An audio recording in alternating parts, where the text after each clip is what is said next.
बिस्मिल्लाहिर्रहमानिर्रहीम। Question number 1 का ही जो है सी पार्ट हम करेंगे। तो यहाँ पे हम देखें, यहाँ पे सिर्फ और सिर्फ वैल्यूज़ जो हैं वो डिफरेंट हैं। यहाँ 5, 13 और 12 साइन ऑफ थीटा की है। अब हमने ये हमारा थीटा है, ठीक है, और ये हमारा फाई है, ये हमारा 90 का एंगल है, 90 का एंगल, ये राइट एंगल, यहाँ देखें ये राइट एंगल ट्राइंगल है, तो ये 90 की होगी। राइट एंगल जो है वो 90 के इक्वल होती है। तो यहाँ पे देखिए हमारी सिर्फ और सिर्फ फंक्शन वैल्यूज़ जो है वो डिफरेंट है। मेथड हमारा सेम वही है जो हमने ए और बी दोनों पार्ट्स में किया है। तो ये हमारे पास थर्ड लास्ट वन है इसी क्वेश्चन नंबर 1 का। तो यहाँ पे हम देखेंगे, अगर थीटा के हिसाब से देखते हैं तो हमें पता होना चाहिए कि हमारे पास दिस ओवर दिस, ये हमारे पास साइन के इक्वल होता है, यानी ये हमारी बेस है, ये हमारी परपेंडिकुलर और ये हमारा हाइपोटेन्यूज। तो ये हमारे पास परपेंडिकुलर ओवर हाइपोटेन्यूज के इक्वल होगा साइन। अब इनकी वैल्यूज जो है वो पुट कर देंगे। परपेंडिकुलर की वैल्यू हमारे पास 5 है, वो लिख देंगे, और हाइपोटेन्यूज की हमारे पास वैल्यू 13 है, तो हम ये लिख देंगे। आगे हमारे पास है कॉस थीटा। कॉस थीटा का आपको याद होगा बेस ओवर हाइपोटेन्यूज होता है।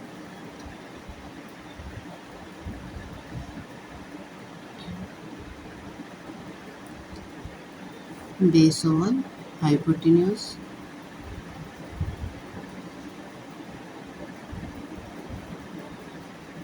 बेस की वैल्यू हमारे पास है 12, हाइपोटेन्यूज की वैल्यू हमारे पास है 13।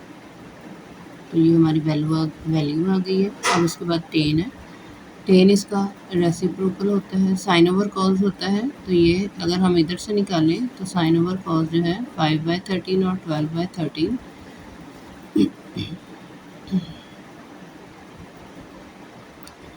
ये हमारे पास tan of theta sine theta over cos theta के इक्वल होता है।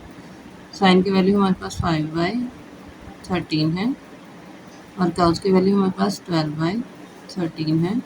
तो हम इसको, ये अपोजिट में है, तो इसका 5/13 ऐसे ही लिखेंगे, ठीक है।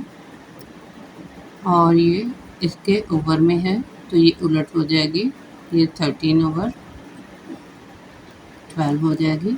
ये इससे कैंसिल हो जाएगा, हमारे पास वैल्यू आ जाएगी 10 की 5/12।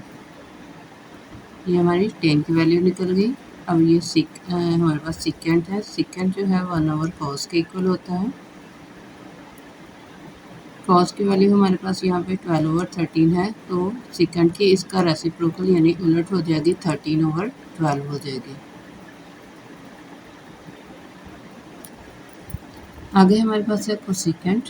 तो कोसिकेंट आपको पता है कि 1 ओवर साइन के इक्वल होता है। साइन की वैल्यू यहाँ पे देखिए 5/13 है, तो कोसिकेंट की इसका अपोजिट हो जाएगी, यानी 13/5। इसका रेसिप्रोकल हो जाएगी, उलट हो जाएगी, तो इसकी कोसिकेंट की वैल्यू हमारे पास आ जाएगी 13/5।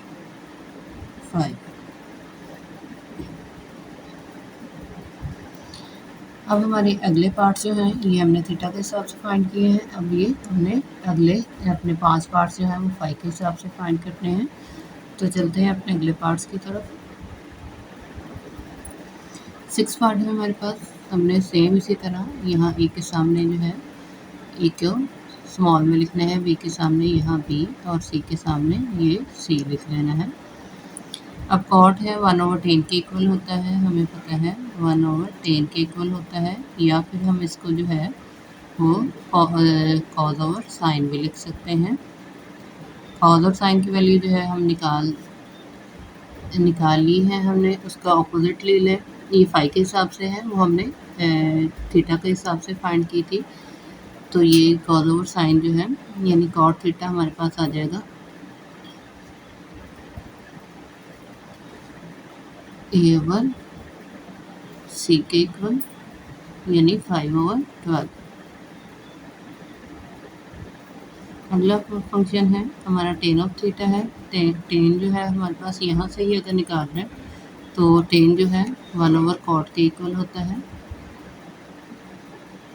इसी को हम इसका ऑपोजिट ले लेते हैं 12/5, तो ये हमारे पास 10 के इक्वल हो जाएगा, यानी इसका कॉट का रेसिप्रोकल जो है वो 10 बन जाएगा। उलट जो है अगर ये कॉट 5/12 है तो 10 जो है 12/5 होगा।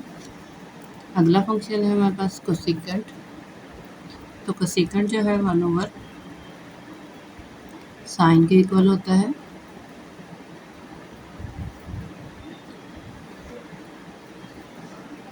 तो ये हमारे पास आ जाएगा B/c।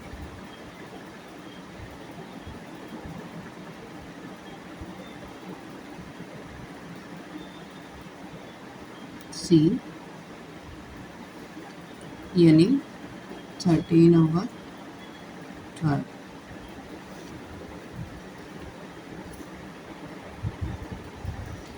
आगे हमारे पास सेकेंड।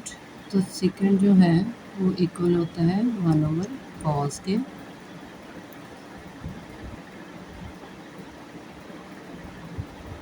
तो ये आ जाएगा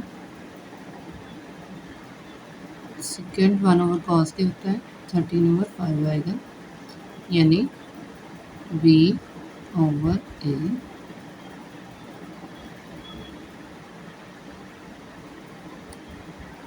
cos जो है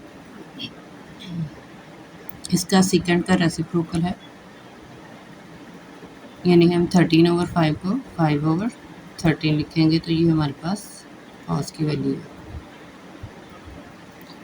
ये हमारा क्वेश्चन नंबर 1 जो है यहाँ पे हमारा कंप्लीट होता है। चलते हैं अपने क्वेश्चन नंबर 2 की तरफ।